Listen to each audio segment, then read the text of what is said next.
Саламатсыздарбы, урматтуу телекөрүүчүлөр, эфирде эл сурасын берүүсү. Жаздын келиши менен жаан чачын көбүрөөк болуусу мыйзам ченемдүү. Мындан улам облустун аймагында сел жүрүү, таш кулоо жана башка табият коркунучтары көбөйө баштайт.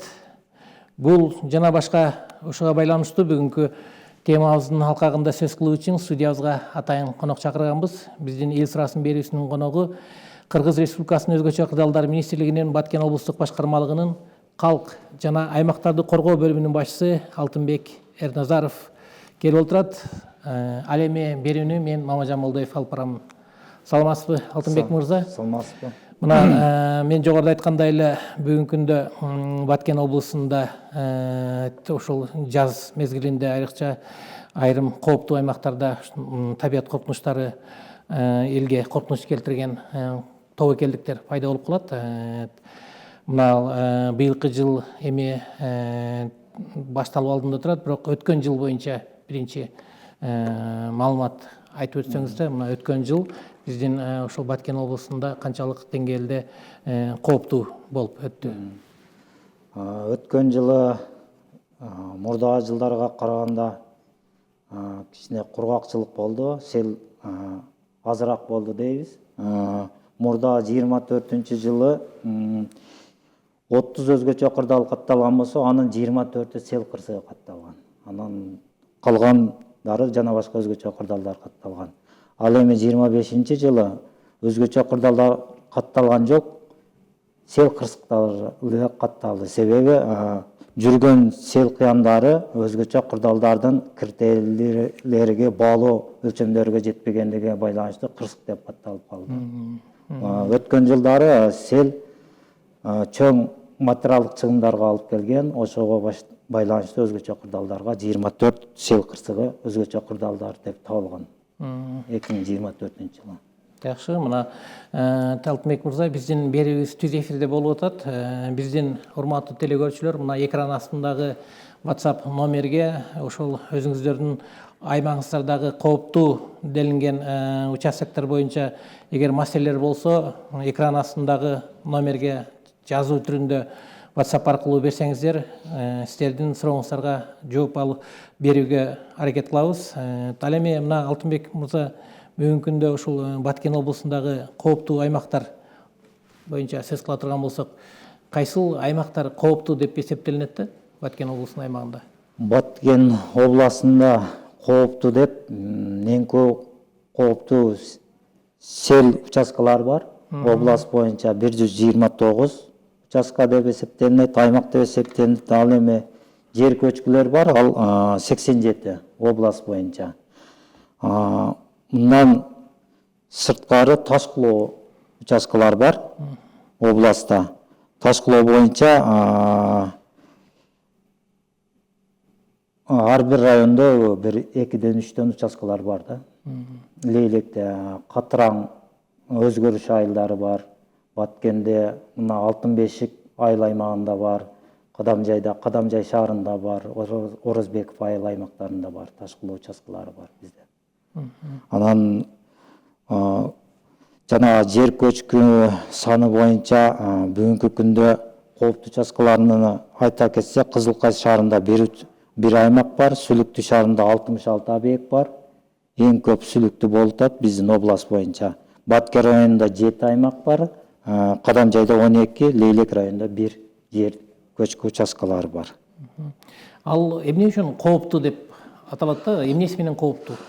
Кооптуу деп аталышы, бул жерде Кыргыз Республикасынын өзгөчө кырдаалдар министрлигинин өзгөчө кырдаалдарга мониторинг жүргүзүү болжомолдоо департаменти тарабынан изилдөө иштери жүргүзүлүп, табигый жер кыртышы өзүнүн табигый жанагы нугунан жылгандыгы байкалган да ал жерден. Ал жерде жылына изилдөө иштерине, анан көзөмөлдөөчү жер көчкү бар, канчалык жылуу атат, ошого байланыштуу белгилерди коебуз биз. Жылдын башынан жаанчыл март айынан май айына чейин көзөмөл жүргүзүлөт жыл сайын бул объекттерде. Мына биз билген маалыматта ошол кооптуу делген азыр сиз айтып өткөн Лейлек районунда, Кадамжай районунда, Баткен районунун аймактарында, ошол кооптуу аймактарда элдердин ошол жерде баш жашоо кечирип жашап аткандыгын байкоого болот да. Анан эгер ал жерде кооптуу боло турган болсо, алар демек алардын өмүрүнө коркунуч келтирет дегендей, бул жерде ошол калкка алдын алуу, коркунучтарды алдын алуу түшүндүрүү иштери жүргүзүлбөдүбү?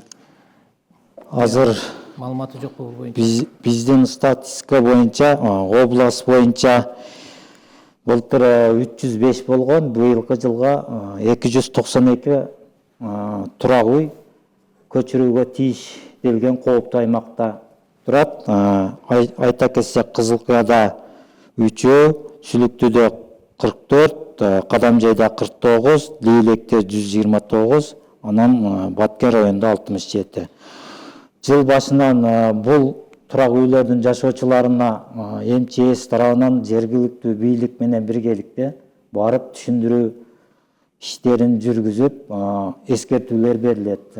Кыргыз Республикасынын Кабинеттер министрлигинен 2023 жылы токтому бар, 213. Ошонун негизинде эскертүүлөр берилет элдерге. Азыр бүгүнкү күнгө жыл башынан бери 67 эскертүү берилиптир жергиликтүү элдерге. Ошол кооптуу участкада жашагандарга, бул жер кооптуу, жашаганга мүмкүн эмес, коопсуз жайга көчүп чык деп. Себеби бул 292 адамдын ичинен 195 материалдык жер мамлекет тарабынан жардамдарды алып бүгүнкү күнгө чейин көчпөй келүүдө.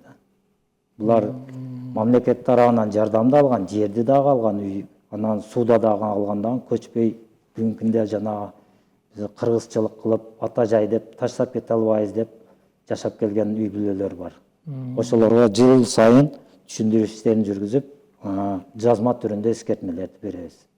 Жергиликтүү бийлик тарабынан жыл сайын көчүрүүгө аракет болот, бирок жыйынтык чыкпай келди. Ошол 292 боюнча. Ал эми 97 үй бүлө бүгүн жардамда алган эмес, мамлекет тарабынан. Жерде турак үй салууга жерде алган эмес.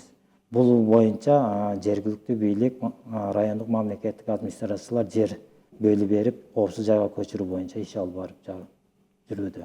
Жана азыр трансформация жана башка боюнча иштерде биринчи кезекте берилүүчү адамдарга коюп, бул тизмелер аныкталган. Жергиликтүү бийлик тарабынан берилет буларга. Демек, жана Алтынбек мырза, бул жерде мына 192 үй бүлө булга чейин мамлекеттик ошол тиешелүү көмөк акчаларını алып, бирок ага карабастан көчпөй жаткандыгы боюнча жергиликтүү бийлик иш алып барыш керек. Ооба, тактык. Ошондой жергиликтүү бийлик тарабынан жыл сайын эскертебиз, бирок элдерди мажбурлап көчүрүү механизми жок болгондугуна байланыштуу ушул күнгө чейин келип жетүүдө да. Биз азыр барып эскертмелерди беребиз бир катар. Элдерге түшүндүрүү иштерин жүргүзөбүз, анан укук коргоо органдарына өткүзүп беребиз. Бул азыр барган сайын мыйзам күчүндө иштеп атпайбы? Мурдагындай жанагы көңүл коштук мамиле болбойт. Эми мындан ары толук көчүргөнгө аракеттерди жасайбыз деген үмүттөбүз. Бул жерде эми жана 192 үй бүлө жалпы 200-300гө жакын үй бүлөнү айтып. Ооба, 292. 292 үй бүлө. Бул бир эле адамдын жеке кет башы эмес да, бул жерде бардык үй бүлө мүчөлөрү балдарынан бери жашап атышкан жерлер, үй бүлөлөр. Кеминде 4-5 адам бар да. Анан бул үй бүлөлөрдө жанагы миграцияга байланыштуу кебилер, неберелерин кошо ошол үй бүлөлөрдө багып аткан үй бүлөлөр дагы кездешет. Бирден, экиден үй бүлө жашап аткандар дагы бар да, булардын үй бүлөсү. Негизи мына ошол сел түшүү, анан таш кулоо коркунучтары бар аймактар боюнча сиздер мониторинг жүргүзүп атасызбы? Быйылкы жылы канчалык мындай коркунучтар бар да? Биз тарабынан гидрометеориялык кызмат тарабынан апта сайын, күн сайын анан месячный прогноздор келет бизгечи. Областтык башкармалыкка келип түшөт. Областтык башкармалыктан жергиликтүү бийликке, айыл өкмөтү, мамлекеттик ишканаларга бардык мекемелик ишканаларга толук жеткизилүүдө бүгүнчө. Ошо бул жер көчкү ташкылоо негизги эле себеби жаганчыл мезгилде жер нумдуу болгон убакта жүрөт, активдешет. Ошондой эле ошол убакта анан жер силкинүүлөр буга себепкер болушу да мүмкүн. Аны тездетүү жибериши мүмкүн да, жер көчкүлөрдү, ташкылоолорду. Өзү Баткен областы 6-7-8 балдык жер тербөө сейсмикалык зоналарда, аймактарда жайгашкан. Биздин зонада 8 балга чейин. Мына жергиликтүү бийликтин аракети менен биргеликте сиздер ошол жерлерде түшүндүрүү иштерин жүргүзүп келебиз деп айтып атасыз. Анан эгер ошол жарандар ал жерден көчүп чыгууга макулдугун бербей, ал жерден чыгууга макул эмес болуп калган учурда кандай дагы чараларны көрөсүздөр? Алардан кепилдик кат суралабы мисалы? Эми бул жана айла жоктун иши дейт го, ошондой кепилдик каттар да алынып атат. Ар биринен жооп берем дейт. Бирок бул жер көчкү, ташкылоо бул сөзсүз боло турган нерсе да. Бүгүн эртең боло турган. Эми жергиликтүү бийлик жана элдерге айтат элем, бул кооптуу участкалардан жакшы көчүп чыккан жакшы да. Себеби эртең же кечпи ошо өзүнүн баласына, небересине зыян тийип калышы мүмкүн. Демек, адам өмүрдөн өткөн баалуу нерсе жок, материалдык чыгымдар ал жерде экинчи маселе. Экинчи маселе. Биринчи адам өмүрү бааланбайт да. Мынал акыркы мезгилдерде мынал сел келүүчү жээктерде мыйзамсыз тосуп алган, анан ар кандай курулуштарды жүргүзүп алган учурлар дагы болуп калган да. Анан мына жаздын келишинде сел келген учурда ошол мыйзамсыз тоскон тосмолор көп коркунучтарды жаратат да. Бул боюнча дагы мониторинг жүргүзүп, алдын алуу иштерин жүргүзүп келесиздерби? Бул боюнча жана өзүңүздөргө белгилүү болгондой Ошто сел жүрдү чоң. Дарыяны. Андан кийин өкмөттүн кабинет министрлеринин төрагасынын буйруктары чыгып, токтомдору чыгып, ушул боюнча иш алып бардык биз дагы. Областтык, райондук деңгээлдерде комиссия түздүк, ушул мыйзамсыз курулуштар боюнча, именно суу жээктерине мыйзамсыз имараттар жана тосуп алгандар боюнча. Баткен областында 166 объект катталып, аныкталып өткөн жылы. Анын 134-ü буздурулду. Укук коргоо органдарына 29 өткүзүп берилген бүгүнкү күндө. Аткарылуу элеги 3 турат. Негизинен аткарылып калат. Бул боюнча иш тынымсыз иш алып баруудабыз. Мына ошол айылдын четтериндеги жаңы конуштардын сырт жагында ар дайым биздин жарандар кайрылып келишет да, мына бизге коркунуч жаралып атат. Ушуну телевиденияга тартып чыгарбайсыңарбы депчи, буга чейин ал жерде жанагы сел тосмолору, чукурлар казылып коюлган экен. Ушул боюнча ал кимдин иши? Ушул боюнча маалымат берип өтсөңүз, бул ишти ким алып барыш керек? Жаңы конуштар боюнча негизи жер калктуу конушка берилеринен ал трансформация болот. Ошо трансформацияда коргоо зоналары аныкталыш керек.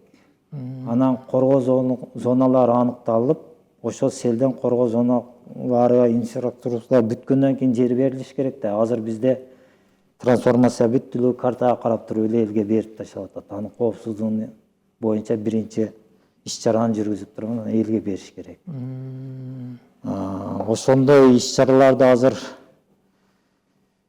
жергиликтүү бийлик менен чечкенге аракет кылып атабыз. Алардан талаптуубуз сиздерде. Бизде мындай айта турган болсом, Баткен районунда мына Бужум айылында бар, мына суу башы айылы аймагында, анан Төрткүл аймагында бар, Алты Кадыр деген жаңы конушу бар. Ошолордо ушундай көйгөйлөр бар бүгүнкү күндө. Бул маселе курултайга чейин көтөрүлүп барып атат. Азыр бүгүнкү күндө быйылкы жылга аракеттер башталган. Анан эми Кудай сактасын, бирок кырсык Кашкабактын ортосунда дейт. Эгер ушундай азыркы ошол жазында ар кандай ташкылоо, сейил коркунучу болуп калган учурда биздин жарандарыбыздын кандай иш аракеттери алдын ала мындай дайындалып коюлганбы? Жергиликтүү бийлик менен жайларга алып чыгыш боюнча, коопсуз жайларга алып чыгуу. Коопсуз жайларга алып чыгыш боюнча бизде жыл сайын пландарыбыз бар. Жыл сайын жаңыланат. Ал жердеги жашоочулардын саны, жанагы күч каражаттар, товардык материалдык баалуулуктар, анан кайсы жолдор менен алып чыгабыз, ошол боюнча тынбай иш-чаралар жүргүзүлүп келет. Азыр жаздын алды менен уже өзгөчө кырдаалдар министрлигин, өзгөчө кырдаалдардын атайын алдын алуу жана кесепеттерин жоюу иш-чарасы бар. Именно мына селге кооптуу участкаларда иш алып барабыз. Быйыл Баткен областынын аймагында общий жалпы 37 участка кирди. Азыр Кызылкайдан башталды, Кадамжай Кызылкайдан.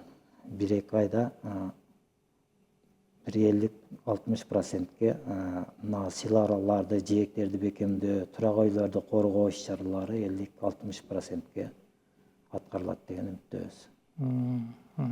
Мына абдан кооптуу аймактардын катарында Сүлүктүү шаарынын айланасындагы айтып кеттиңиз. Ал жерде эмне болгон коркунучтар бар?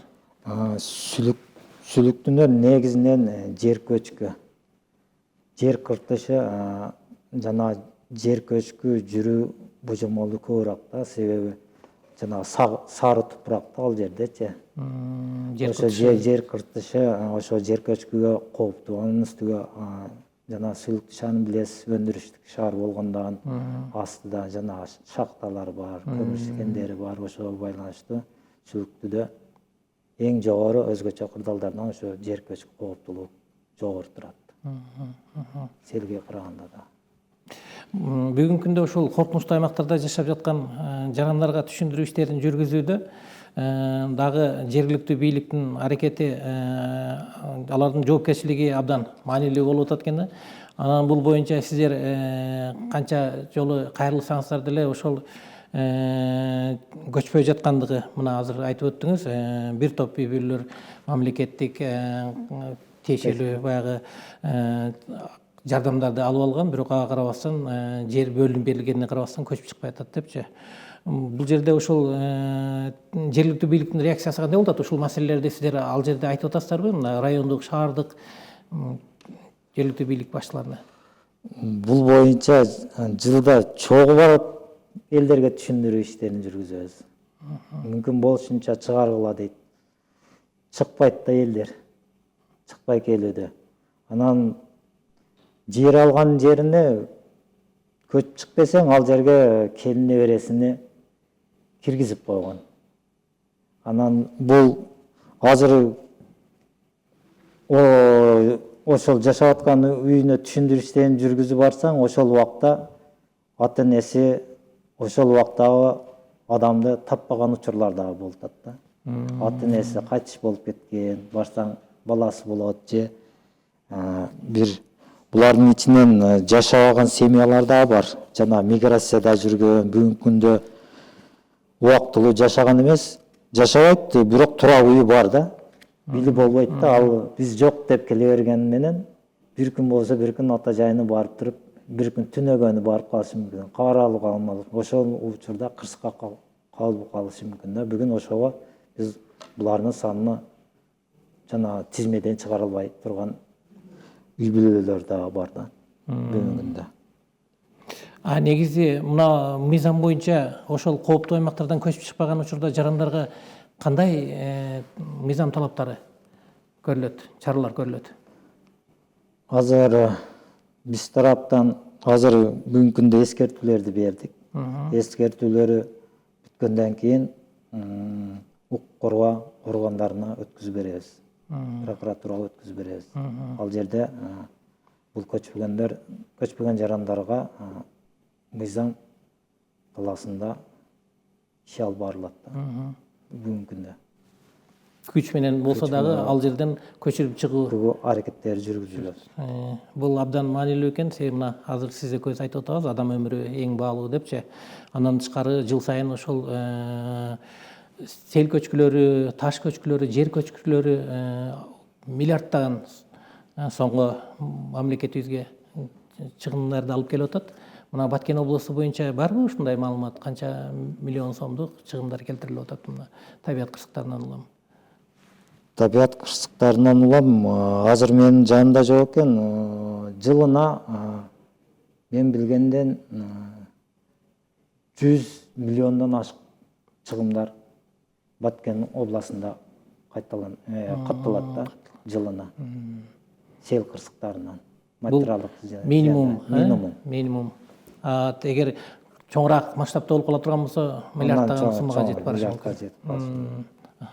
Бирок ошол кырсыктардын ичинде ошол эң негизгиси биздин ошо жашаган жарандардын, ал жердеги кары картаңдардын, балдардын өмүрү абдан баалуу экендигине урматтуу телекөрүүчүлөр сиздер дагы эске алып, эгер сиз ошол кооптуу аймактарда жашап аткан болсоңуздар, ал жерден чыгып кетүүнү өзгөчө кырдаалдар министрлиги сиздерге эскертет. Дайым бул боюнча айтып да келет. Кырсык кашкабактын ортосунда дейт, эми айтып болбойт. Эми мына Алтынбек мырза, биз сиз менен болгон эфирибиз соңуна чыгып баратат. Акырында ушу калктын коопсуздук маселеси боюнча айта турган кеп кеңешиңиз болсо дагы сизге мүмкүнчүлүк берсек да. Эмне дейсиз? Ошо кооптуу аймакта жашап жаткан жарандарга кайрылган ушул аймактардан коопсуз жайларга тез арада үй салып көчүп кетүүңүздөрдү суранабыз. Бул өзүңүз үчүн эмес, кийинки муундар үчүн дагы келечеги дагы жакшы. Бул жерде кооптуу участкада түбөлүктүү туруу мүмкүн эмес да бул жерде. Негизинен ушул, анан кандай мына жаз келип атат, сел кырсыктарынан жана башка суу ташкындарынан алдын алуу иштерини өзүңүздөрдүн айланада, айыл аймактарда, айылдарда ашарлар болуп атат, жана арыктарды чабуу, көчөт отургузуу болуп атат, кооптуу участкаларга жана жээк бекемдөө иштерине көчөт отургузуу болуп атат. Ошолорго активдүү катышып берсеңиздер деп суранам. Элибизде тынчылык болсун. Жакшы. Сиздерге ийгилик, сиздерге да. Анан мына соңку суроодо Алтынбек мырза, мына жаз келип атат, айрым жерлерде жанагындай тоң кеткенден кийин бир жер жылып калышы мүмкүн, таш кулай турган абал болуп калышы мүмкүн, ар кандай бир кооптуу жагдайларды эгер жарандарыбыз байкап кала турган болсо, өзгөчө кырдаалдар министрлигинин шыр байланышы барбы? Кандай кылып байланышса болот? Бизге түз 112 кызматы менен байланышса болот. 112 номери бар бизде. Мобилдик эле телефондон. Бул 112 мобилдик акысыз, анан көпчүлүк жерден тартат. Жана телефончу. 102ге да, 101ге да чыкса болот. Ага караганда 112ге чыкса көп жерде байланыш бар. Анан байланыштуу жергиликтүү бийлик менен көзөмөлдө болот. Бардыгы. Себеби 112ге чыкса, ошол объектке карап, кандай коркунуч болсо, ошого жараша ошол службаларды бир моментке топтоо берүү мүмкүнчүлүгү бар да 112ге чыкса. Рахмат. Мына сиз менен биз Баткен облусундагы ошо жаз мезгилинде сел жана таш кулоо тобокелдиктери көбөйгөн аймактарда өзгөчө сак болуу керектиги боюнча элибизге маалымат бердик деп ойлойм. Сизге ушул бүгүн эфирге келип бергениңиз үчүн Алтынбек мырза ыраазычылык билдиребиз. Урматтуу телекөрүүчүлөр, бардык маалыматтарды расмий булактардан гана алып, зарыл учурда өзгөчө кырдаалдар министрлигине азыркы жогоруда айтып кеткен 112 номери аркылуу байланышсаңыздар болот. Тең негизгиси ушул халк арасында алдын ала коопсуздук чараларына өзгөчө маани берүү керек экендигин дагы бир жолу айтып коймокчубуз. Ушуну менен мына биздин эфирибиз аяктады. Өз өмүрүңүздөрдү тобокелге салбай, ошол кооптуу аймактардан чыгып кетүүгө чакырабыз. Сак болуңуздар, анан саламатта туруңуздар.